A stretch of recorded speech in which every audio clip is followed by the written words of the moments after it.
So today's just a quick video on this knife that I know has been around for a while, or at least, this style of knife. But, you don't really see them available anywhere. And, the LEVERLETTO, I like even the name. The name's awesome. By DESHIVS. Now, this is a full hollow ground blade. I think it might be 440C, but it could just be regular stainless. Regardless, my point of this is that the entire mechanism is actually a really good mechanism. It's a mechanism that just keeps going and keeps going and keeps going. And I'm going to show you exactly why that is. But man, I would absolutely love, and I've even thought about designing it myself, like just figuring out a way to basically design a knife similar to this, right? But in premium materials as far as quality, the materials, the fitment, just everything. Because while this does have a mechanism that's just tried and true and works really well, it's also made out of the cheapest materials possible. So I would love to see it done even better. But there are also LEVERLETTOs that have a different mechanism. I forget what type of lock and mechanism it's called. It's like a pin lock or something that is made out of more premium materials, but not even to the level of which I'm talking about, but the better materials, I should say.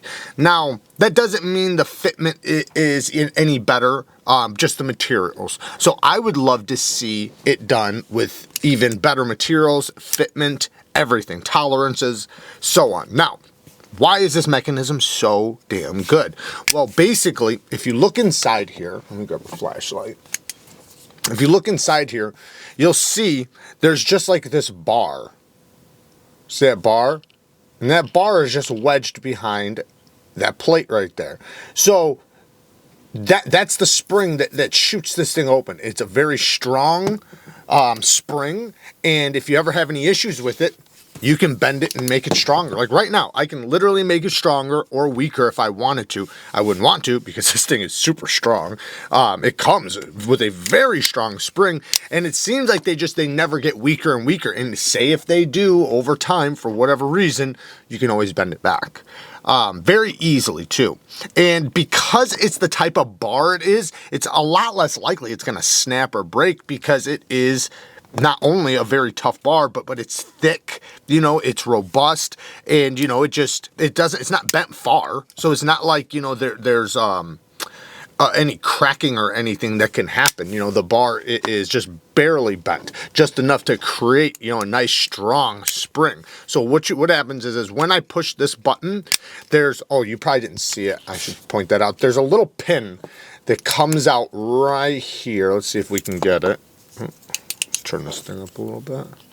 If you look, let me push the button, I guess. You can see right behind the top of the bar, there's a little pin that pops in and out. Okay, so it stays popped out, and when I push this, because there's also a leaf right here, or another spring that is attached. Oh, it's all one piece, right? It's all one piece. Now this is just a little rocker. So I push this spring back, and it pops out. You can see this little notch right there, locks itself in place. And just to prove to you how strong this spring is, this thing has to open up all the way to here and then push this back spring back and lock into place. So it has to have enough force to do that. Now, like I said, push that rocker, push the spring back, and now it is ready to close. As you close it, now the spring that we were looking at pushes right here, and it pushes back, and then this little hole right there is where that pin that I was showing you drops down into. That's always popping out. When I push this, it basically just pulls it in, allowing it to deploy. So this thing not only has a super strong spring, I mean, you can hear it. I love the sound of it. It's very addicting. Very addicting, very powerful, very snappy. And then we have a we have a full hollow ground blade. So it does have very good geometry, but it's a full hollow. So, from the spine to the edge, concaves in down to the edge, making it very, very slicey, very useful blade shape. Now, there's some things I could see right here that I'd love to fix as well, like the plunge grind. You can already see how this thing is starting to curve upward. You can already see how this thing's starting to curve upward. See how this metal pops down a little bit higher than this metal. That is the cause and effect of not having a choil. When you don't have a choil, this metal right here is thicker than this. So you're going to start recurving. So eventually, if I keep sharpening this without putting in a sharpening notch, it's going to recurve. But, you know, I'll obviously just throw in a sharpening notch and I won't have to worry about that. But it's something that does happen when you get knives that don't have one. Now, the handle is so neutral and just so ergonomic that it's very comfortable. It's very easy to use. And, you know, this is just a design that's like just, you know, that just holds up. Oh, yeah. And this is a little lock, by the way, so you can lock so you can't deploy it. Not that I think it would, but, you know, if you wanted to be safe, you know. The one thing I wish it did have was a clip. If it had a clip, I think that would just totally, you know, take this thing over the top. Shout out to Chris Jones, aka Two Bones Jones, for gifting this to me. He's been an awesome supporter of the channel. He's often in the lives and donates money. He has sent me many packages with gifts, and you know, I can't thank him enough. Maybe one of these days we'll check out some of the other stuff he has sent. But yeah, he's just been an awesome supporter of the channel and an awesome part of the community, and you know, I can't thank him enough. So, you know, this thing has been really, really awesome.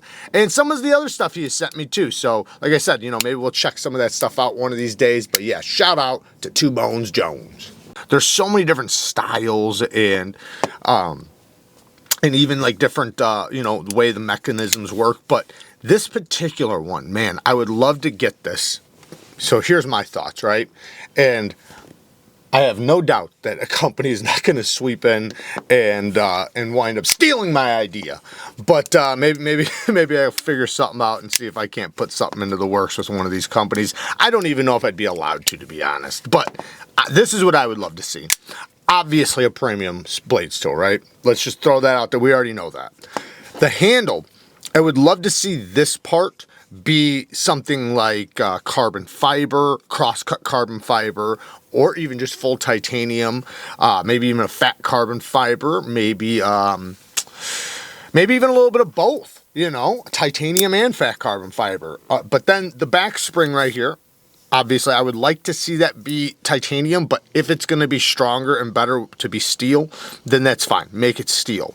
The spring, definitely steel. Some sort of very tough, springy steel, something that has the most spring and also most memory.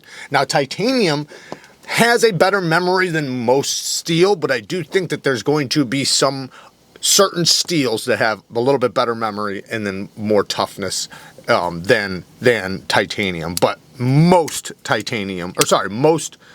steels, titanium is going to be, you know, stronger and have more especially pound for pound, and have more spring and memory. And what I mean by memory is if you bend something, how good does it stay there? So if I bend something like this, right, and I bend it back, will it go back, right? How's the memory for it? Or will it just start weakening? Now, the next thing, you know, obviously this little mechanism I'd love to see be titanium, you know, and this notch right here, whatever blade steel I make it out of, or not that I'm making it, whatever blade steel it would be made out of, I would want this pin to be bigger. I'm not sure if that would make it function better or worse, but I would like to just see this fitment be perfect, where when it pops in, there's absolutely no play any direction. Obviously bearing action, so when you push this, you can just drop it forward. This one holds a little bit of tension until you let go of that, and then it's kind of free flowing. But I think if it was on bearings, that could help. And yeah, I think if this notch was bigger, more robust, and had a better fitment, I think that this thing would just be solid as a rock. And listen, even now, with the way it is, This thing is stronger than a lot of other locks I've tested. So, you know, I think it'll be just fine for most tasks that are cutting tasks. Obviously, it wouldn't be a hard use knife. But as far as just being, you know, a solid user that, you know, is relatively tough, it would be, I think, perfect. Man, that sound. But yeah, I don't know. What do you guys think? I'd love to hear what you guys think. I think this thing has a lot of potential. And I think if somebody like myself, introduced a design like this, and it wasn't like if it could happen without lawsuits or anything like that, and you know it would be free to use. I don't know if it is or not, but let's say it is. Somebody introduced it to a certain company, and a certain company looked at it and said, "Yeah, we could absolutely do that." Ooh, buddy, I would love to see that. I think that would be awesome. Anyways. There you guys go. Just a quick look at the LEVERLETTO by DESHIVS. By the way, these are made in Italy supposedly, but I heard somebody say that they might be made in China and they're just writing Italy on them. I don't know how true or untrue that is. I know DESHIVS knives are normally made in Italy, but I have no idea. Work hard, stay tough. Until next time, peace.